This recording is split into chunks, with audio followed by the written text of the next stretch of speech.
In today's video, we're going to be learning about compound interest. So the formula for compound interest is given to us right over here. There's all these letters, so let's talk about what they represent.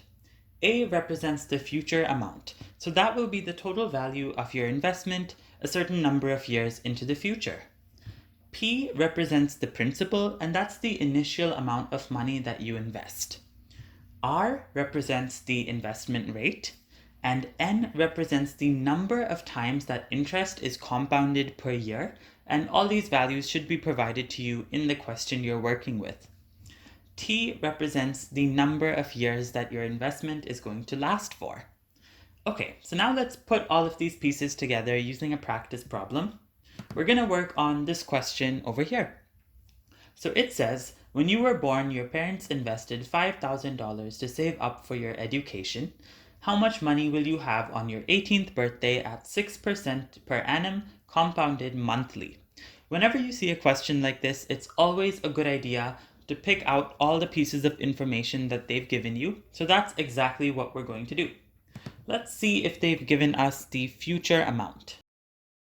I don't see it in the question, and that's because it's what we're trying to calculate, so we don't know this value. What about the principal, the initial amount of money invested? Well, that is given to us. It says that initially $5,000 were invested, so we have that number, so we can write that out. Now we still need a couple more values like our interest rate. It says in this question that the interest rate is 6% per annum. Per annum means per year, so we can write our rate. Whenever you're writing the interest rate, you should write it in decimal form. So because this is 6%, we just divide 6 by 100 to get the decimal, and that gives us 0.06. Now for our n value, we need to figure out how many times per year the interest is compounded.